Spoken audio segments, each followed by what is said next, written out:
This is going to be a film study look at the 4 touchdown performance that Will Levis had in the Titans' Week 8 win over the Falcons. He brought added elements to this offense in Week 8. I think that's obvious. The downfield passing, the willingness to attack downfield at the risk of being insulting towards other quarterbacks that have played for them in the last year or two.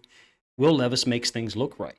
For this offense with DeAndre Hopkins and Derrick Henry there, things look the way that offense should with the talent that they have to deploy.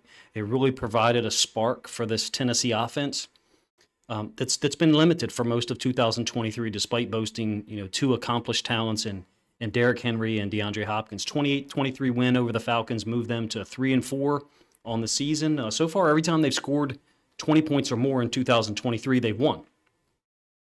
They're at the Steelers tomorrow night, Thursday, in Week 9. Huge test of Levis's ability to replicate this performance, or at least repeat most of the elements and make the offense run smoothly. At the very least, the threat of the vertical pass up the sideline could open up space for Derrick Henry, who does have 526 yards rushing. He has a pair of 100-yard games, including one last week against the Falcons, one in Week 4 against the Bengals, and a 27-3 win. Almost at 100 yards against the Ravens. Let's take a look at how Levis brought some, not just excitement back to the Titans season that appeared really almost done after they entered the bye at 2-4, but if you ask me, opens up the playbook for more opportunities to attack downfield, and I think kind of reverse engineers some of the run game schemes that I think Mike Vrabel and those guys want to depend on anyway. So let's get started. First possession, quarterback sneak on a 3rd and 1. I'm not sure if he got hurt here because they did bring in Malik Willis occasionally. Converts on this quarterback sneak to get the first down. Nonetheless, on the very next play, Malik Willis is in the shotgun. They fumble.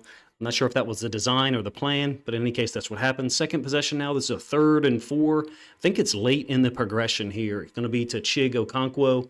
It's short of the down to gain. I'm showing you multiple throws here, not just all the good ones.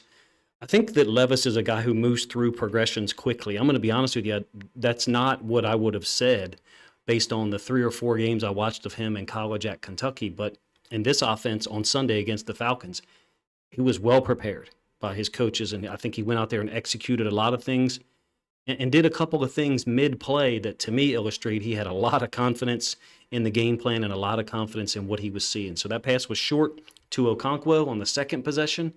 And the Titans are in such a win mode that they fake it.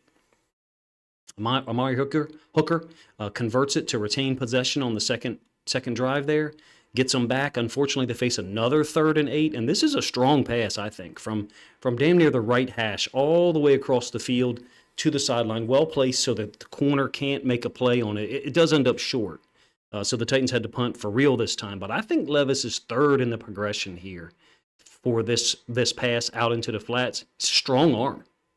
I mean, that's a whip throw. Almost looks like Josh Allen to me in terms of the arm strength on that particular throw. He really got things rolling on the next possession. This is a 3rd and 1. I call this a cheat play. The tailback, fullback, and the quarterback full flow all to the same side. Difficult for edge rushers, inside linebackers to handle 3 threats, full flow all to the same side. Normally, you'd see the fullback being the guy that slips out into the flats here. This time, it's the tailback, Henry. There's a lot of touch on this throw. You're talking about a guy who had 3 deep passes for touchdowns Sunday. Call him the Mad Bomber or whatever you want to call him. He's willing to take chances. Those are all the things I've heard said already. There's a lot of touch involved in this throw. Getting it out there in front of Henry. Impossible for Arnold Ebiketie to make a play on this as Henry crosses his face down into the bottom side of the screen, the right-hand side of the offense. He's a right-handed quarterback, so it makes his throw a little bit easier on the reverse pivot. A lot of touch involved there. I like the throw. Very next play, under center, they attack. 12 personnel. You got this over kind of Yankee concept. I think this is Treylon Burks. And then this is going to be Hopkins on the outside release vertical. A lot of contact up there. It goes down as a 47-yard touchdown. This was the right decision by Levis. He gives a little bit of a shoulder fake here. And this safety is playing Burks coming across. That's Jesse Bates. Whether that shoulder fake is what pulled Jesse Bates down violently or not, it kind of doesn't matter. I don't think Bates is going to be able to turn and make a play on this ball. I've seen people on Twitter and It's amazing sometimes when we analyze college players coming into the draft. We kind of like our analysis pigeonholes us or locks us into certain evaluations later on. Players get better, players improve, and this is a smart play. I'll show you the end zone angle so you can see the little pump fake. Yeah, maybe the ball could be thrown another 3-4 yards out there further. Hopkins wins. There's a lot of contact there. The DB's complaining. This is the same play. That's Burks motioning across left to right. Safety Bates goes with him. I mean, look at Bates's eyes. Locked in, somewhere between here, either looking at Levis and or the route at the same time. Little shoulder fake pulls both of the safeties down. Perhaps they were already going with that route. But Levis was prepared for the situation. Huge touchdown. Certainly makes DeAndre Hopkins happy to have a quarterback who's willing to get it out there to him. It was a max pro situation. So I think it was, but the design of it was probably to go up top to that route. But in any case, now we got fourth possession, and I'm showing you the different concepts that he executed across the field, the width of the field, short passes, deep passes. This is a hide concept. I like the ball handling here on the fake to Henry. So you got the ball's on the left hash, and Henry and the motion man are both going into the boundary. They're trying to pull people in this direction. Second level defenders, maybe the nickel defender hedges in, a yard and a half, 2 yards too much, and the ball handling here he's got a nice mesh there. It's in Henry's gut. Pulls it out of there, throws it out in front of Okonkwo, who's an athletic guy, 12 yards out into the field after making it look like potentially a run into the boundary with Derrick Henry, their best football player. Flood concept. I like the throw, a little bit of style, throwing it off there, off the back foot. Same possession. There's a quick screen to the bottom, down side of the screen, 3rd and 12, should say. A 10-yard gain, maybe a touch slow getting the ball out of here. Just an eighth of a second slow getting the ball out of here, but I don't know that it's going to make a difference. The Falcons are pursuing. They're trying to get a quick throw out of here. Bud Dupree has not identified the screen at all, but there's other guys pursuing. Limits them to a 10-yard gain, forces a punt. Fifth possession. This is incomplete to Burks down at the bottom side of the screen. I don't show you the end zone angle here. I probably should have, because from the all-22, the first time I saw this, I thought, this ball's thrown out of bounds severely. It's actually not. This ball might be 1 yard too far to the sideline, but Burks has an opportunity. Burks is not winning the route initially down here against, I think it's Jeff Okudah. He's not winning the route initially. And when Levis comes back here, he still hasn't, quote, won, but he certainly wins somewhere between the 45 and the 35. And Levis has got great touch on these, at least from Sunday's performance. We get to see him again against the Steelers on Thursday Night Football. I'm actually going to cover that game like a reaction video type thing, because it's the Steelers. They're an AFC North opponent. I'm a Ravens content creator, if you don't know.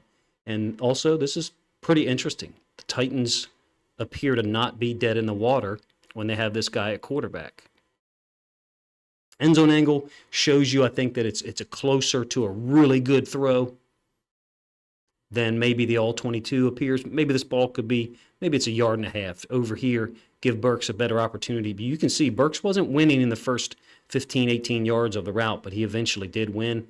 And Will Levis is a guy who's willing to get the ball down there. I'm going to make a comparison that people aren't going to like because of the statistical impact that this guy's had. His willingness to throw the ball downfield and give receivers a chance to catch the football against solo coverage, man coverage, maybe quarter split field stuff where it's man on one or man everywhere he goes. It reminds me a little bit of Joe Burrow in 2021. Now, I'm not saying he's going to go out there and throw for 38 touchdowns in a 17-game season, but that's what it reminds me of. That dynamic has changed with this offense. At least it did on Sunday. Screen to the boundary on the sixth possession to Henry.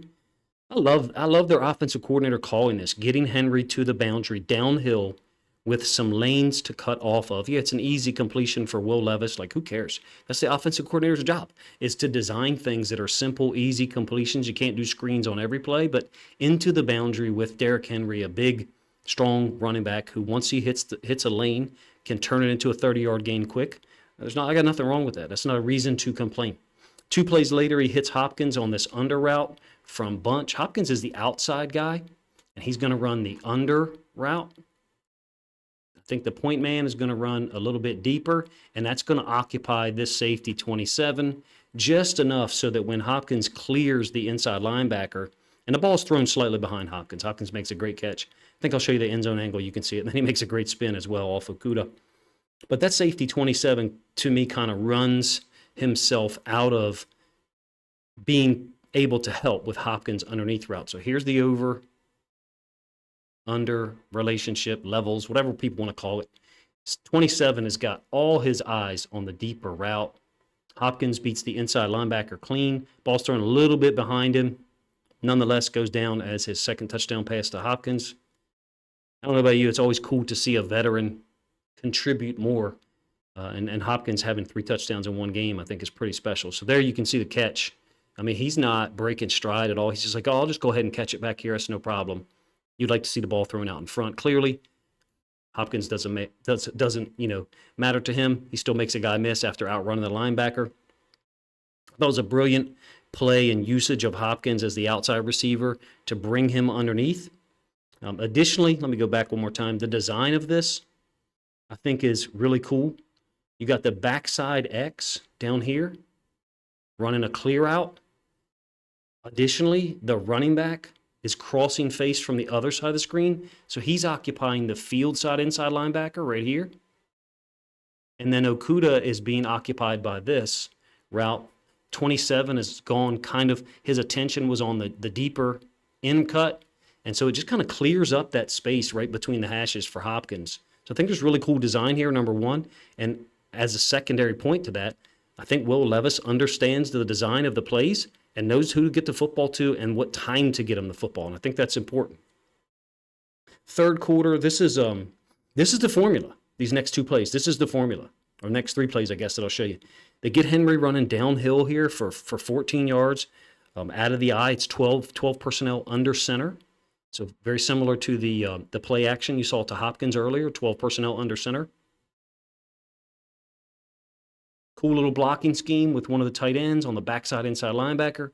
Henry hits it front side, 14 yards, downhill. 2 plays later, again, this is third quarter, 2 plays later. This is the formula. Run the football, get people occupied, and then attack them deep. I mean, Ryan Tannehill had some good seasons for them, and certainly they had really good defenses, and Derrick Henry was a dominant force. They didn't have this element. I'm excited to see how I'm a Ravens fan. Like, we beat Tennessee. It was a tough game, tougher than it should have been. I'm excited for them because it's a proud franchise and they got a lot of good football players. Very similar situation to the first touchdown to Hopkins. He's going to give a little shoulder fake. Hopkins is doing what some would describe as a double move. Makes it look like he's going to run the dig and then goes upfield. It's that same safety, number 27. Throw it over the top of him. This one's 61 yards. You get the end zone angle. You'll see Levis with the quick little shoulder fake here, timing it up with Hopkins' route. You can see Hopkins is making it look like he's going to run this dig in here or maybe put his foot in the ground and go back to the sideline. Levis gives a little shoulder fake, throws it out there. Yeah, it's wide open. But he's still got to hit him. I also like that when he gives his little shoulder fake, he's still got 2 hands on the ball, so his timing isn't lost. For me, the fact that this guy's a rookie in his first game, I think his first active game at all, and he's doing things like this, that kind of game within the game, it means he was coached really well during the week. It means he took to the coaching and understood when to do these things. Pretty cool, if you ask me, the timing there of Hopkins' little stutter, and then his shoulder fake gets the safety to really bite on it. Fourth quarter now, we got a 3rd and 4. Going to attack to the boundary with Okonkwo. I'll go through it a second time here. Okonkwo is matched up against 27. I think Levis throws this ball a little low and behind him, but Okonkwo adjusts to it. If you don't know, Okonkwo's a University of Maryland guy. I'm a Maryland guy, so I really root for him, even though I'm a Ravens fan and Ravens content creator. But Chig Okonkwo is a talented dude, and I think he's very capable of adding elements to this offense now that they've got a quarterback who can get the ball to the right people at the right time. That's what it looks like to me Will Levis offers, at least basing it off of just this film. The timing of when the ball is coming out and who it's going to. The accuracy on this one in particular isn't the best, clearly, but Okonkwo is able to go back and get it. I think Levis kind of pulls this down on the release some. I don't believe it's tipped by Calais Campbell as he's stunting around with Bud Dupree. I don't think he tips it here, but the ball is a little bit off target compared to some of the other stuff we've seen him throw. His fourth and final touchdown, this is going to be to Westbrook-Akeen, 33 yards. This is a beautiful throw with pressure in his face. It's a designed play. You can see he's getting stung. The ball's out, but he's getting hit. He knew he was going to get hit. And when this route is developing, the first time I saw this, as the ball's in the air, I'm like, this ball isn't very well thrown. This is a perfectly thrown ball. That's an amazing throw, I think, from the outside the other hash to the near side of the field, the bottom side of the screen for us. This is a designed play. I think it gets Hopkins out of there. They get Hopkins out of here. So then the safety's attention all becomes to the other side, and Westbrook-Akeen is going to cross his face. And it's Jesse Bates, who's had a heck of a start to the season, is a really great football player. This is a designed shot using, I think, Hopkins' gravity and the movement of Levis out to the right to then cross him up and come back to the other side of the field.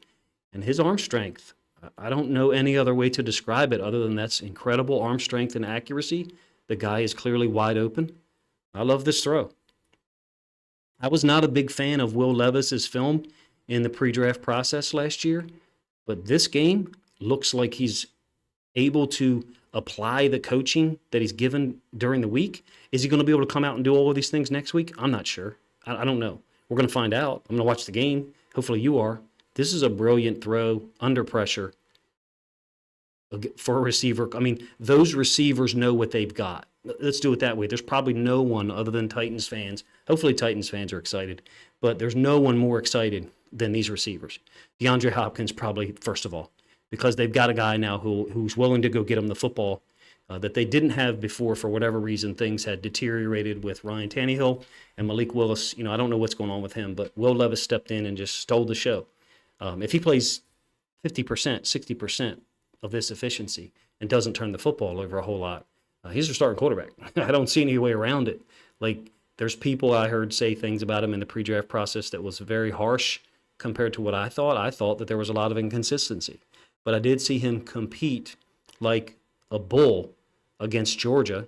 I forget whether it was 2021 or 2022 film, one of those two, and show a lot of ability to move around, make plays.